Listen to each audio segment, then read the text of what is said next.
Landmines and jellyfish. Welcome back to Knives, I guess, and thanks for being here. I appreciate you dropping by. I really do. But, the Divo Growler. The Divo Growler. So, this is the Divo Growler. And this is the production version, and because I want to flex a little bit, we got a prototype right here. But I've got this on the table because when I'm doing live streams, I'm often asked what my favorite knife is. Now, I don't have one favorite knife in particular because they all do different things in different ways. But the answer that I give is if I could only carry one for the next 6 months exclusively, it'd be the Divo Growler.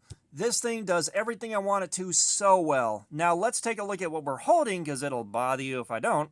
And you know I love you. So, first things first and most importantly, the pocket clips are tip up, which is the Lord's carry. We have got the white G10, I believe. This might be micarta, but I believe it's G10. We got a thumb hole. Let's flick the hole. And we got a little over, and I mean just a touch over 3 inches of 154 cm steel on this one. And let's flick the hole. We got D2 on this one. This is the prototype, and the prototypes come in D2. So, and prototypes are my babies. They are the creme de la creme of the collection. I love my prototypes. So, you know, and when I go to Blade Show, my first stop is the Divo table to pick up whatever prototype that I can and find something very, very cool looking. Last year was the Divo Fireball prototype. The year before that was this. Now, this year when I was at Blade Show, I saw this sitting on the table, the production version of the Growler, and I was like, hey, how much for the Growler? $100, and I slapped it down on the table as fast as I could because I missed out on the production run of these whenever they came out. I was really, really disappointed by that, but I was just a little bit too slow on the draw, and I did not understand the way Divo works. They release their knives on White Mountain Knives, and they go fast, and when they're gone, they're gone. So I thought this would be more like a Vosteed or a Kaiser or something like that, where when they're in production, they stay in production. So I was like, I got all the time in the world to buy it. But apparently I bought the last one that was going to be for sale. And I'm very happy to have it. Like I said, this is the one that I would carry if I could only carry one for the next 6 months. Now, those of y'all that have been here for a while know that I like my large knives. And I like my knives that are over 3-inch blades. So, we got the Divo Growler XL. While I was at Blade Show, I saw this and I grabbed it immediately. It's the Divo Growler XL prototype. Again, prototypes are my jam. I'm so happy to have this. But let's get into this one.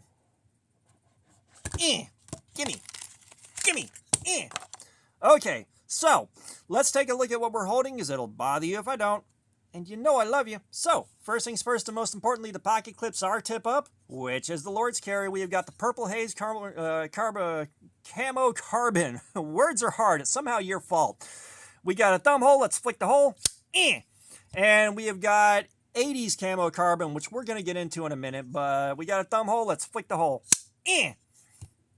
Okay, now that that's out of the way. I am so happy to have this because I emailed Kevin and I didn't get a response trying to find out when these were dropping, trying to make sure I got one when it came out because it's my Growler. It's my baby, but bigger. It's bigger. Like, just to give you an idea, let's flick the hole again. That's the Growler on top of the Growler XL. It is significantly larger, and I love my big knives, and Cold Steel normally scratches that itch. I did not expect Divo to be scratching that itch, but I am definitely a fan of my Divo knives. And I would have taken this out of the box for y'all and did a raw reaction unboxing, but I could not wait. Could not wait to get this open whenever I got it home. I just had to. I've been waiting on one of because as soon as I bought this in June, I had been waiting for this to release. And as soon as it released, I was at work and I was like, refresh. And I ran to the bathroom so I could stand there and finish ordering and entering my information on White Mountain Knives. Yeah, I was in a big hurry. So one thing to notice on this too is the coating on this one is glossier than this one. I don't know what the coating is on it, but that's okay. I'm not an expert in knives. I'm just a guy dicking around with knives in his basement. So there's a lot that I don't know. I think this might be a DLC coating and this is something else. This might be a powder coat or a Cerakote. I don't know. I didn't get a lot of information on this when I bought it, except that it's in D2. The production version, of course, is in 154 cm, which is a great steel. It did great on the Growler. I assume it's going to do great on the Growler XL. So I'm really happy with this thing as far as most elements of this are concerned. Now let's take a look at how sharp this thing is out of the box. I expect a good factory edge. I believe the OEM is Kubi. Don't quote me on that. I'm pretty sure the OEM is Kubi. That felt like a really nice cut. I think we might be below 200. I am hoping for the 170s on that cut. But let's take a look. And of course, we got the edge sharpness tester that was kindly provided by you guys through your channel memberships and super chat donations and what have you. So thank you for that. I'll always be grateful for the support.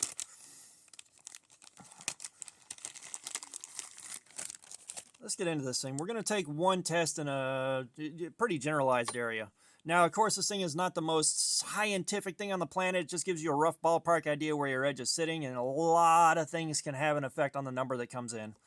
Just going to throw that out there now because there's been some discussion about it before.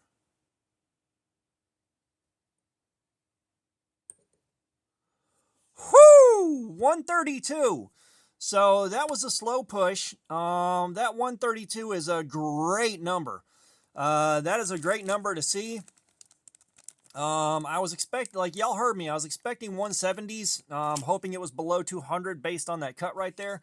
However, this is a reasonably thick chunk of steel, and it's a flat grind up into the swedge on the top, which is also flat. You got a swedge on the tip right here. You got jimping right here, which I can live with or without, but I don't mind the jimping at all. But yeah, so it's a thicker piece of steel, and that also affects the cut a little bit. Like it helps it push, it causes it to push the paper apart a little bit. And say you wouldn't feel, because you can feel the quality of the cut on the paper. If you've done this before and you've sharpened your own knives, and if you haven't tried this with your knives, get a few different knives and just cut up pieces of printer paper and see how it feels. You can feel a difference in the quality of the cut from knife to knife to knife. And of course, again, things will have an effect on it. A hollow grind with a deep hollow on it, it'll feel like it's slicing real smoothly until it gets past the hollow and hits that hard corner. And it'll feel like it's pushing it apart a little bit. A really, really flat grind on thin stock will zip through it like a laser. It's really interesting, and it's been a little while since I've done that, so I'm not as good as I used to be, but it used to be I could guess almost exactly what the number was going to be off of that paper cut. I missed that by about 40 points, which is a fairly wide swing for me. Okay, so we have established the fact that I absolutely love the Growler. We have established the fact that I love the Growler XL after getting my hands on this and playing with it for a while and being able to carry it and really handle it and you know, see what she's all about. So, let's get into the thing that I do not like. And this is a manufacturer issue. Do you see this camo carbon? Do you see this 80s camo carbon right here? Do you see how much color is not on here? I took this out of the package in my bedroom and I was wearing my glasses and I didn't have my bedside table light on. I'm one of those people where if you turn the overhead light on, I swear to God, I will kill everyone in the room. I don't like having the overhead light on. And I had to take my glasses off and squint before I saw the color on it. All right, this is what I was expecting out of my 80s camo carbon. This is what I got. I am highly disappointed by the lack of color in this. And again, I love the knife, and I hate saying I'm disappointed with anything about Divo. I'm a fanboy. But come on, guys. The photo on White Mountain Knives had what looked like the most underwhelming example of 80s camo carbon I've ever seen in my life. I figured surely whoever was at White Mountain Knives did not put much thought into which knife they grabbed for the picture and didn't grab a stellar example, but no, like you look on White Mountain Knives, and if they're still up for sale, which the last time I checked a few days ago, they still had some up online, which you may want to take a look at if you want one of these. No. Picture was accurate. You know, the purple haze right here, or the purple wave, or whatever they call it, it's definitely got plenty of color in it. It looks really nice. But the 80s camo carbon, man, I am bummed out by that. Yeah, dude. Like, there's still a little bit of color in there, but man, I was looking for something a lot more vibrant. So, that's my only gripe with this thing, but I am very disappointed in that 80s camo carbon. But we are going to carry this thing this week. We're carrying this thing this week. We're going to see how it do. Now that I can finally carry one and flog one. When I carried this, I was very, very gentle with it. The production version, because I've got a second one right here that is I consider to be more valuable. I don't mind carrying this and flogging it a little bit and giving her what for. So we are definitely going to carry this. We're going to see how she do, and then I'll get back to you and let you know how she did. But yeah, fantastic knife in my opinion so far from what little I've experienced with this. Of course, I got some practice on it with this one right here.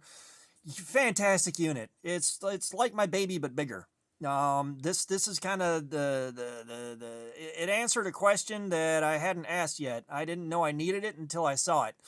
But yeah, we're gonna carry it, see how she do, and I can't think of anything else to say about this. So all that being said, thanks for looking at my crap. Subscribers, you guys are awesome. Y'all keep coming in. I appreciate you so, so much. If you haven't subscribed, please do. We got live streams, regular videos. There's plenty of activities.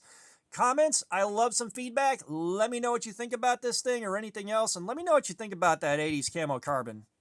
Woof. But all that being said, y'all have a nice day.